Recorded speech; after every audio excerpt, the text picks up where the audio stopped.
Friends, मैं doctor Saroj Chahar और आज का मेरा वीडियो है सेल थ्योरी पर। कोशिका सिद्धांत। कोशिका सिद्धांत से संबंधित जो प्रश्न आते हैं, एक तो आता है कि कोशिका सिद्धांत किसके द्वारा दिया गया, यानी हमें वैज्ञानिकों के नाम लिखने हैं और ईयर, किस साल कौन से वैज्ञानिकों ने ये सिद्धांत दिया। दूसरा आता है कोशिका सिद्धांत है क्या, मॉडर्न कंसेप्ट आए कोशिका सिद्धांत का, या नॉर्मल अगर सेल थ्योरी पूछा जाता है तो भी हमें ये मेंशन करना है। एक्सेप्शंस ऑफ सेल थ्योरी, यानी सेल थ्योरी कौन सी ऐसे जीव जंतु हैं जहां पर सेल थ्योरी इंप्लीमेंट नहीं होती है, एक्सेप्शंस ऑफ सेल थ्योरी। इसके अलावा प्रोटोप्लाज्म टर्म किसने दी, जीव द्रव्य नाम किसने दिया, और सेल थ्योरी में ही एक है कि नई कोशिका हमेशा प्री एग्जिस्टिंग सेल यानी पुरानी कोशिका के कोशिका विभाजन के परिणाम स्वरूप ही बनती है। ये सिद्धांत जो है, जो सेल थ्योरी का ही एक पार्ट है, ये किसके द्वारा दिया गया। And protoplasm is the physical basis of life, ये कहलाती है प्रोटोप्लाज्मिक थ्योरी। इस तरह से काफी छोटे छोटे प्रश्न आपके इस यूट्यूब में कवर होंगे। तो हम पहले लेते हैं कोशिका सिद्धांत, सेल थ्योरी किसके द्वारा दी गई। 1838 एंड 39 में मैथ्यूस जैकब शेल्डन जो एक बॉटनिस्ट थे एंड थियोडोर श्वान जो एक जूलॉजिस्ट थे, दोनों ही वैज्ञानिक जर्मन के थे। तो जर्मन वैज्ञानिक हैं, अगर हमें ये आगे का नाम नहीं याद रहता है तो भी हम शेल्डन एंड श्वान लिखते हैं तो हमें नंबर पूरे मिलेंगे। 1838 एंड 39 में इन्होंने कोशिका सिद्धांत दिया। इन्होंने जो कोशिका सिद्धांत दिया, क्या बताया, all living organisms are made up of one और मोर सेल, सभी जीव जंतु एक या बहु कोशिकाओं से बने होते हैं। दूसरा क्या बताया, cell is the structural and functional unit of all living beings, सभी जो जीवित जीव हैं उनकी कोशिका उनकी संरचना और कार्य, क्रियात्मक, संरचनात्मक व क्रियात्मक इकाई है। Cell is the structural and functional unit of all living organisms. Basic components and chemical nature of cell is similar, सभी जो कोशिकाएं हैं उनका बेसिक जो केमिकल कंपोनेंट है और जो बेसिक नेचर है वो सिमिलर होता है। जैसे हर जो सेल है उसके बाहर सेल मेम्ब्रेन होती है, सेल मेम्ब्रेन के अंदर जो है प्रोटोप्लाज्म होगा, सेल ऑर्गेनेलीज होंगे, अंदर केंद्रक होगा, तो ये कॉमन है। प्लांट सेल के अंदर सेल मेम्ब्रेन के बाहर क्या पाई जाती है, सेल वॉल भी पाई जाती है। तो जो केमिकल नेचर है और जो कंपोनेंट है सेल के वो सिमिलर होते हैं, ठीक है। और इनकी जो मेटाबॉलिक एक्टिविटीज है, कोशिका के अंदर जो मेटाबॉलिक एक्टिविटीज हैं, उपापचय क्रियाएं हैं, वो भी क्या है, सिमिलर होती हैं, ठीक है। उसके बाद ये सिद्धांत दिया गया था सेल थ्योरी का शेल्डन और श्वान के द्वारा।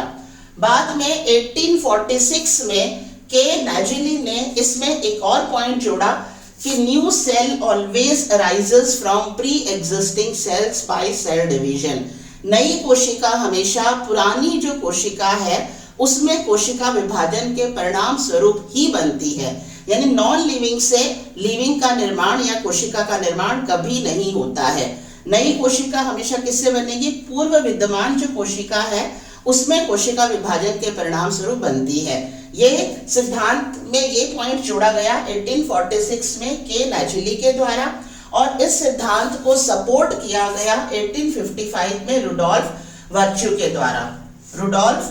के द्वारा इस सिद्धांत को सपोर्ट किया गया। अगर ये प्रश्न आता है new cell rises from pre existing cell, ये किसके द्वारा दिया गया पॉइंट, के नाजिली के द्वारा 1846 में।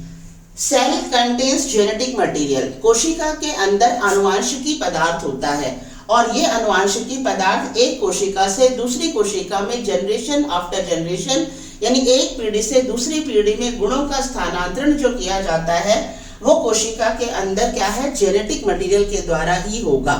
जेनेटिक मटेरियल क्रोमोसोम हो सकते हैं, डीएनए हो सकता है, आरएनए हो सकता है, पर जेनेटिक मटेरियल होगा किसमें, सेल में।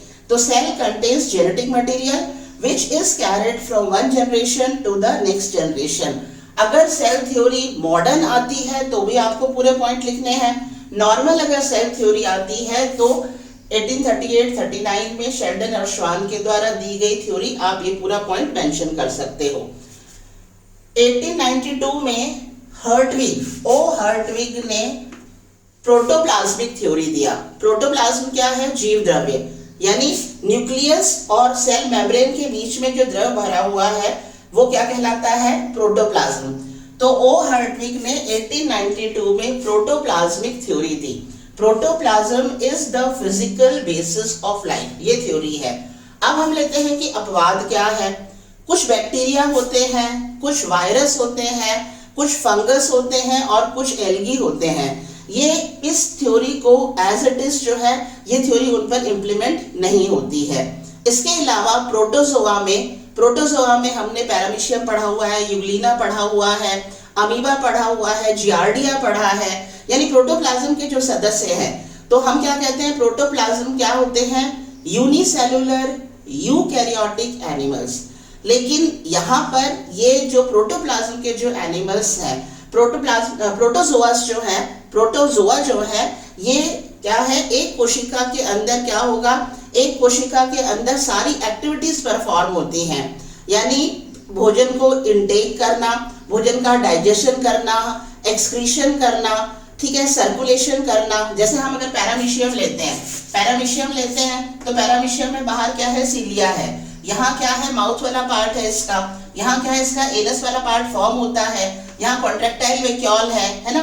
तो इस तरह से इनके अंदर एक कोशिका जो है, प्रोटोजोआ के जो सदस्य होते हैं, जो एक कोशिकीय जीव होते हैं, उन्हें हम एसेलुलर ऑर्गेनिजम्स भी कह सकते हैं, क्योंकि वो एक कोशिका के अंदर सारी मेटाबॉलिक एक्टिविटीज, सारी जैविक क्रियाएं उस एक कोशिका में संपन्न होती हैं। तो हम उन्हें यूनिसेलुलर एनिमल कहने के बजाय क्या कहते हैं? एसेलुलर ऑर्गेनिजम्स। ठीक है, तो प्रोटोजोआ है, सम बैक्टीरिया, सम फंगी, सम एल्गी, ये एक्सेप्शन है किसके? सेल थ्योरी के। तो ये क्वेश्चन बहुत बार आया हुआ है, give some examples of exceptions of cell theory.